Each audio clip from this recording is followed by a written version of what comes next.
said aloha, but we're not in Aloha Land right now. We're actually in Las Vegas, our favorite part actually for our friends in Hawaii. And we're going in Las Vegas to Jamaica, one of my I would say, favorite islands in the Caribbean, home of course, of reggae. And for those that are making always a reference to Hawaii for our listeners on Hawaii News Online, you know, the reggae in Hawaii is really where it's originated, is in Jamaica.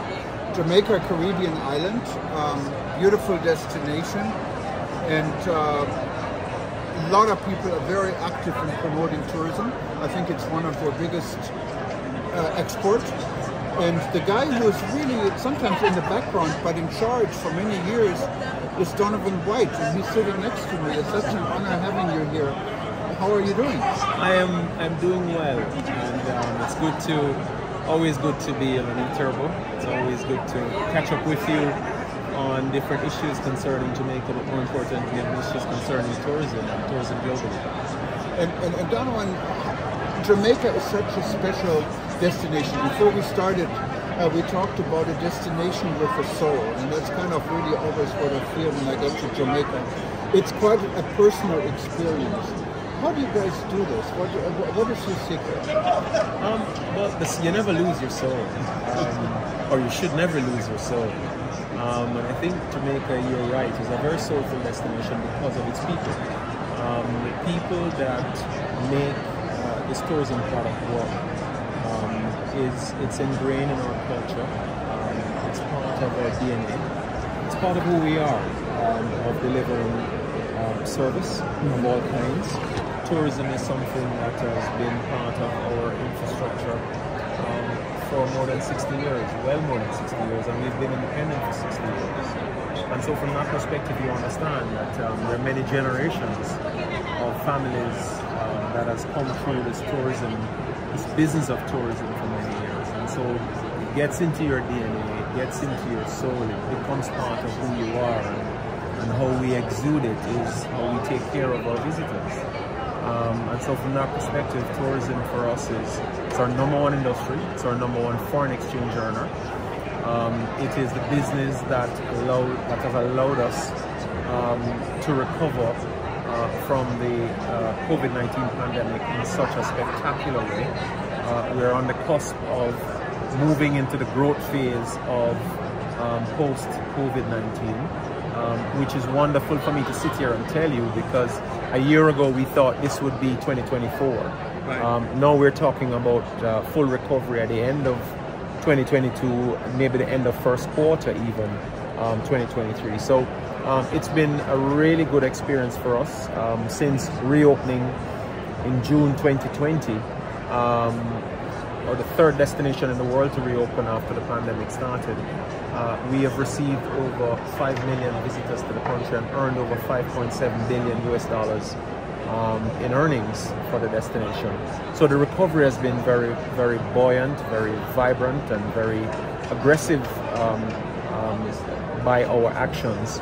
And being here in Las Vegas here at IMEX is another vertical or another segment of our business that we pay very keen attention to, because it is this kind of business that is going to allow us to truly get into growth mode in 2023 and hopefully achieve our goals as we've outlined them.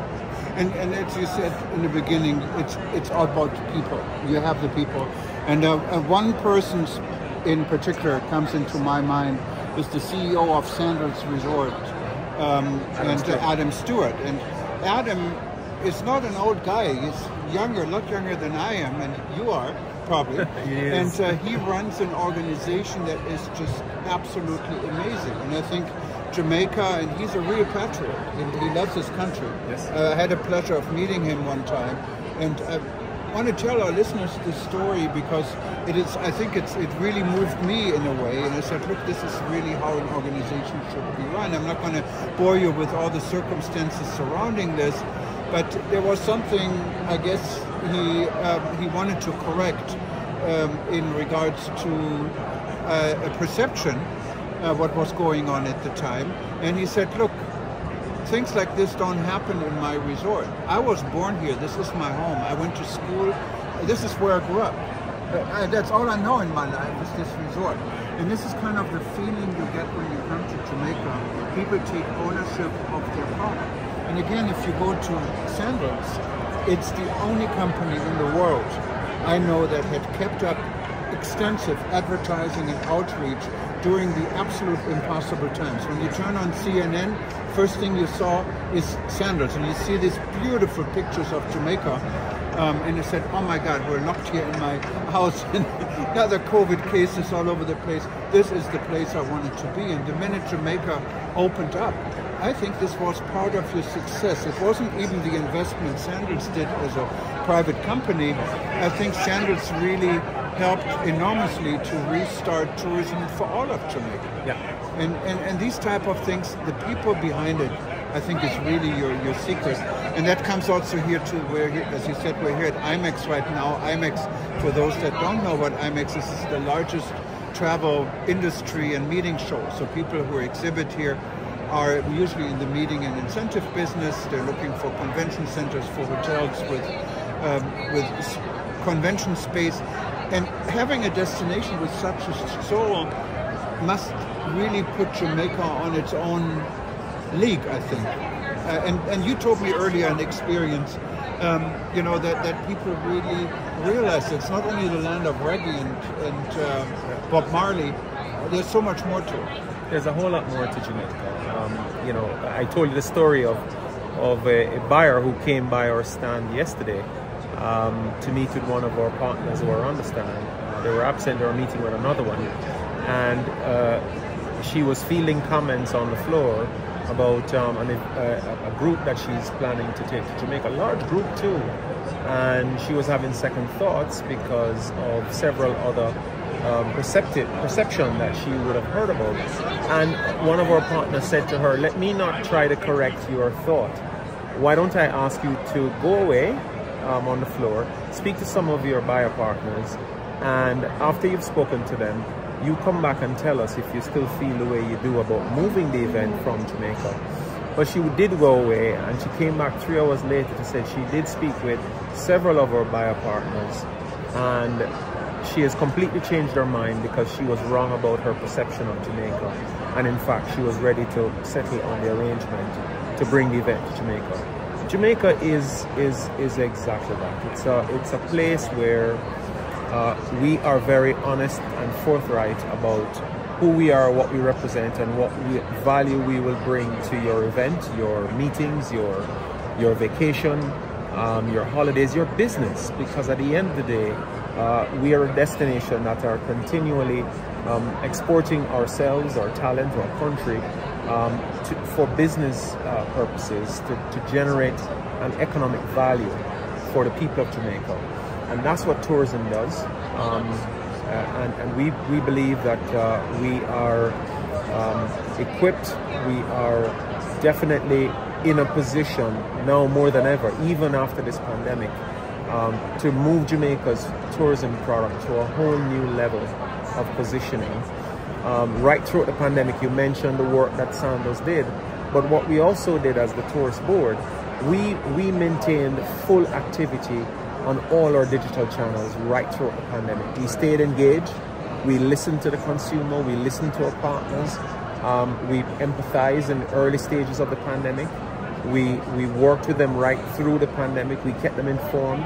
We worked together in country to make sure that when we were reopened, we had a structured approach to reopening the destination with the right protocols, with the right level of integration of all levels of the society, so that when we reopened, we had no plans to close, and we have never closed since. And this has been the secret to our success. We have planned carefully how to reopen within the pandemic, but also how to do business in the pandemic in a way that was safe, firstly, for Jamaicans at home, safe for visitors coming into the country, but more importantly, worked while we were out on making access to the destination even more seamless than before. Those are the 3 secret words to our success. It's no longer a secret because I just told you, but it proved its worth in gold. And we are forever indebted to the people who worked along with us, our airline partners especially, our destination partners, our hoteliers, the attractions, the hotel association, the private sector generally. What we have found is the linkages of Jamaica in terms of all the other industries that depend on tourism for survival and for growth are now booming because tourism is booming. And so from that perspective, we continue to understand that we don't stand alone. Without all the other people around that support tourism, there will be no tourism. And that just doesn't go for Jamaica, it goes for tourism globally. And so, you know, when you have that kind of outlook and perspective on the industry that you serve and the people that you serve, it is easy to get our job done, but more importantly, it's easy to deliver value where value is required. Yeah, and the key, of course, also for success, you mentioned it, is connectivity. And Jamaica is only really a very short distance from the United States, but I think remains your main core market right now. I think from Houston to Montego Bay is it an hour and a half or so? About 2 hours. A 2 hours flight, so it's not very far. Jamaica has been able to attract a lot of new opportunities here from the connectivity because of the kind of destination it is probably. Airlines also now are flying in from beyond the US and Canada.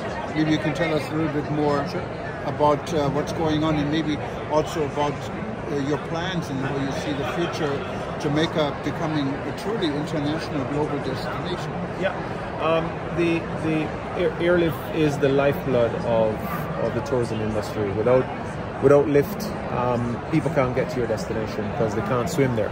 Right. The United States Jamaica is probably one of the most, if not the most, connected destination in the Caribbean from the United States and Canada. We have service out of almost every major gateways along the northeastern seaboard, the southwest corridor of the United States, the Midwest, and now only last week Frontier announced service from Denver, which will be 3 times a week starting in February, service from Chicago Midway, which adds to our Midwest air seat capacity, and service from St. Louis. You know, so we have been blessed in that regard. From Canada, we have almost our full complement of seat capacity back in full force for the winter tourist season, with Air Canada, WestJet, Sunwing, and Transat all flying to the destination along with Swoop. You know, we have from Latin America, Copa flies out of Panama almost daily to both airports in Jamaica. We are in deep discussions this coming week at World Routes, with a number of airlines out of Latin America, Europe, and further afield into Asia and the Middle East, as to how do we continue to expand our airlift capacity to reach more places with more people more frequently. You mentioned the Jamaica being a global destination. We are a global destination. I just did a deep dive in where visitors arrive from in Jamaica, and we, out of about 226 countries across the world, you have probably people coming from more than 150 countries to Jamaica. It's not always easy to get to Jamaica because obviously some of these places that people arrive from are far afield and there's no direct flights, but they do multiple connections to get to us. Some of them are going to the United States. They take a hop over to Jamaica for 3 or 4 nights for a weekend. You know, so we are a multi-dimensional destination that is driven by our culture, our music, our people, the allure of the destination partners, the hotel partners that we have brought in, the resorts that we offer are exotic. The attractions that we offer are multifaceted. The travel into the destination in terms of places to go, things to do, things to eat, people to meet, the allure of celebrities to Jamaica is at an all-time high since since the pandemic. In fact, there was a report about 6 months ago that said there's been more celebrity sightings in Jamaica since the pandemic than any other country in the world. Jamaica is one of those iconic destinations that people want to associate with, and they want to be seen to be there and partaking in the luxury and the life of Jamaica. And we welcome them, and we welcome that, and we thank them for their patronage. But more importantly, we have a 42% return rate of visitors to Jamaica, which basically means that of every 2 people you see in Jamaica, one of them have at least been there once before. That's an enviable position to own. We own it well. We celebrate it, and we thank the people who come to us, but we thank the people that continue to come over and over and over again, even more, because those are the people that truly make the difference, and those are the people who understand what we mean when we see you at the airport and we say welcome home. And your concept for leisure travel, for the most part, not the most part, but a large part, is an all-inclusive concept. But of course is price conscious, but you get luxury resorts for sometimes less than what you would pay if you would just add all the food items and everything else to it, quite a bit less actually. And you have a high standard of hotels and resorts. How do you support the local industry? Many people have asked us, okay, if there's an all-inclusive resort, I would never go to a restaurant. Is that really the case? It is not. It is not. The traveler today is an immersive traveler. The traveler today is sometimes less concerned about the price of the vacation and more concerned about the experience of the vacation. And so what you find is that, and if you talk to our DMCs and our tour guides and our tour operators, you'll find that in the last 2 to 3 years, the purchase of tours by visitors to the country is up more than 50%, which means more people are buying tours, more people are going out and immersing themselves into all aspects of the destination. The fact that we offer an all-inclusive product is not unique to Jamaica, first and foremost. In fact, it's a more immersive product offering than you can have in an EP setting, because what it does is the resort development looks at all aspects of the traveler's expectation.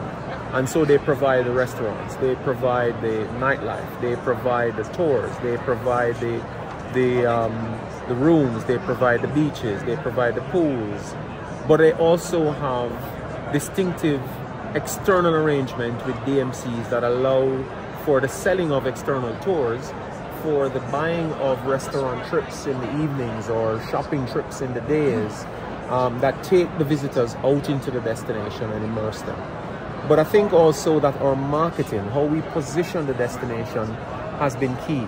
Because what we have, one of the things that I've championed for the last 5 years is Jamaica Beyond the Beaches, is encouraging people who are looking for a vacation to not think of Jamaica on the resorts, but think of Jamaica well beyond the beaches, our mountains, our small entrepreneurs who are in the communities, our nightlife, our entertainment, our events, our festivals, our immersive experiences that people buy a vacation to come to Jamaica for. They don't always just come to Jamaica to be on the resort and be in a suntan chair all day long. They want to get up, they want to get out, they want to dress up, they want to go out and explore, they want to take their loved ones with them, they want to take their kids out, and the industry facilitates that. So gone are the notion that being an all-inclusive destination means that your visitors are locked into a resort. That doesn't happen in Jamaica. People are not only coming to the destination for an exotic resort, but they're coming to the destination because they want to be immersed in our culture, our people, and the things that are truly authentic about Jamaica. And there's so much, and I'm really glad you clarified this, because it's really a misconception. I happen the privilege of traveling to Jamaica a good number of times, and Yeah, I stayed in wonderful all-inclusive resorts, and I have to say it wasn't like this. I can tell you the drinks are not watered down, for sure not. And yes, entertainment is the best in the world. I don't think anyone can beat Jamaica. And people do go outside. They experience the country and they experience the local population. Community tourism is a big subject, so as far as I know, in Jamaica. And another perception, since we're here at the meeting and incentive show, yesterday someone told me, oh, well, I don't know about Jamaica, it's great, but we're going to pay for the food twice because we're going to have our convention and then they're going to charge us for the food again in the resorts. And I know it's a complete misconception because it's a matter of calculation, but maybe you can explain this a little bit and see what you're really getting for your money when you're having a convention or a meeting in Jamaica. Meeting planning is a very detailed activity. Meeting planners are business people like hoteliers are, like attraction operators are, like destinations are. They look at every cost component of planning meetings for their clients because usually they operate on a budget. And so it's about the negotiation. It's about doing the deal in a way that allows for the complete understanding of all elements of the deal. It's no different from planning an event and having to do a budget and accounting for every line item in that budget. And so from that perspective, the notion that you're paying for anything twice is nonsensical, to be quite frank. Because once that meeting planner gets with whether they're doing the event at the hotel or they're doing the event at the convention center and buying rooms or buying transportation or buying airport transfers or buying, excursions, whatever it is that's included in the overall planning of the event, it has a budget line, and they would have accounted for that budget line in an effective way. The fact that we are having an actual boom in meeting planners coming to Jamaica. Earlier this year, we had the site group having their board meeting, their global board meeting in Jamaica at Secrets, and they were absolutely well endowed with the experience. They've actually come to our stand here at IMEX to talk about that experience again. We have the CMITE team in Jamaica booked for next year, 2023 already, and we're talking to them about doing an elongated arrangement to have that meeting in Jamaica maybe for the next 5 years in terms of a long-term arrangement. So the point I'm making is that these are some of the biggest groups of buyer groups in the MICE space today, and they are well acquainted with Jamaica. And anyone else who believe that they have a different perception and want that perception corrected, don't take it from me. You may consider me conflicted. Talk to the guys at site, talk to the guys at CMITE, and they'll tell you their experience with Jamaica and prove to you that your perception of being in an environment where you could be potentially paying for anything twice is definitely nonsensical and not true. No, and thanks again for clarifying this. And I tell you, even if I had to pay twice, I would still go to Jamaica. It's definitely worth your money. And maybe, I know we've talked for a while already, but there is a lot what is in your blood in Jamaica, like Bob Marley and all of this. What are the biggest selling points really for Jamaica? What is it what people are looking, besides of course the wonderful beaches you have, when they come and choose to travel to Jamaica? Jamaica, unlike most other destinations, offer a very diverse approach to destination. We have multiple resort areas. Each resort area is unique. That's the first thing. So the truth is, you could have 5 or 6 different experiences in 5 or 6 different resort areas in one vacation trip. So I'll give you an example. In Negril, Negril is our capital of casual. It is where you'll find most people stroll along the beach in their short pants, sandals, and a t-shirt, sipping on a pina colada, going bar to bar, bar hopping along the beach, or going beach hopping or pool hopping in different properties along the beach.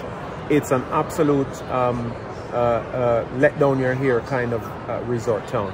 Then you move over to Montego Bay, where you have some of the largest resorts, some of the best attractions, some of the best nightlife, some of the best places to go, things to do, most immersive, more developed environment. And then from there, you're moving over to Ocho Rios, which is where you find the majority of our attractions, including the world famous Dunn's River Falls. Again, it's a different, slightly different product. The area of Ocho Rios is filled with trees and lots of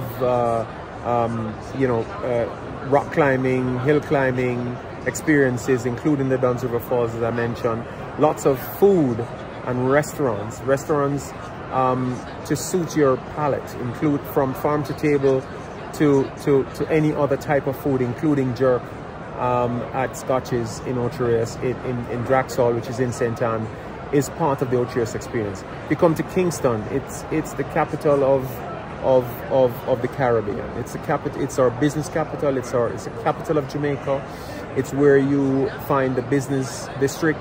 It's where you find the entertainment district. It's where you find the nightlife. It's where you find Devonose Ice Cream, Bob Marley Home, Bob Marley Museum, the entrance to the Blue Mountain.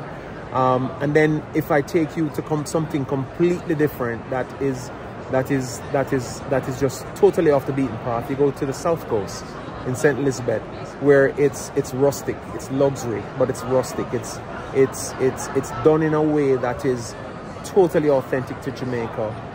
The food is exquisite. It's wide open to the Caribbean Sea.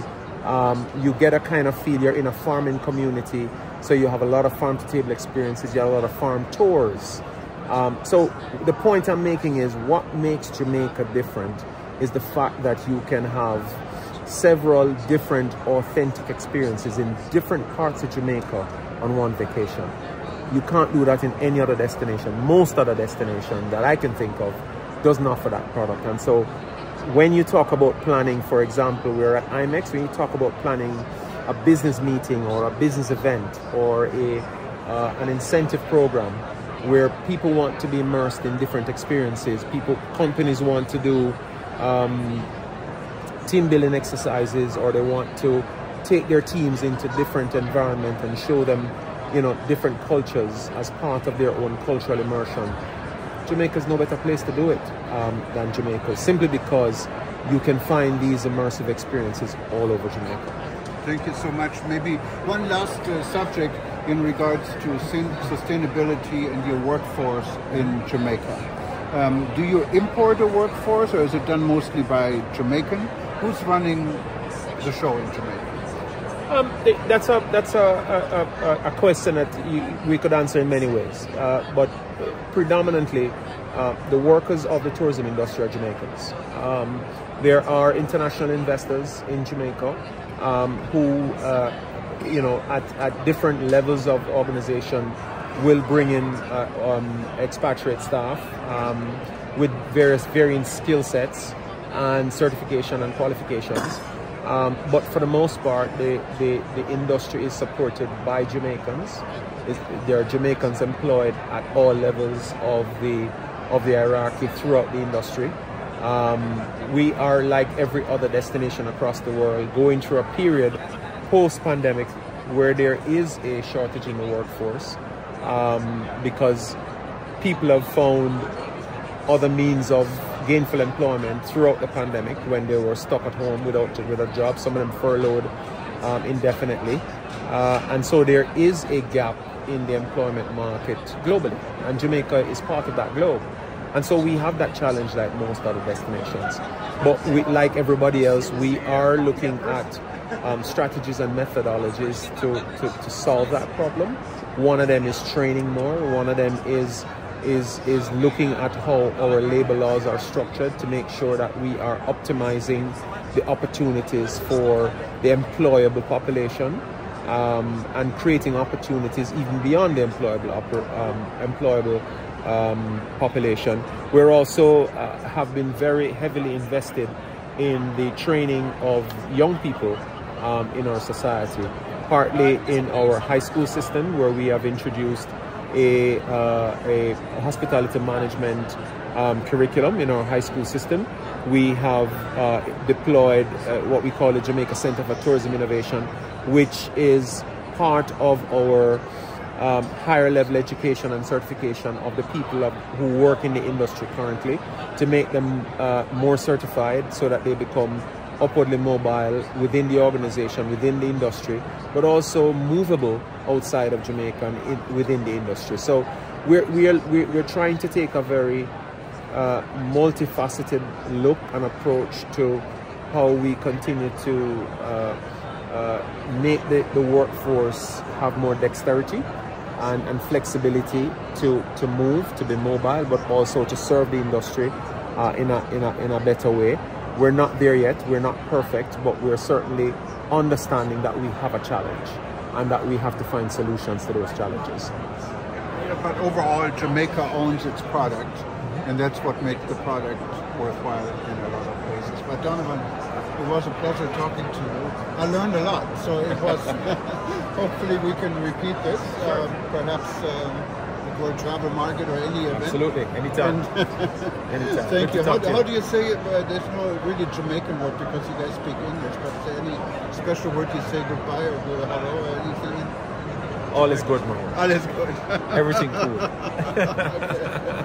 Thank you.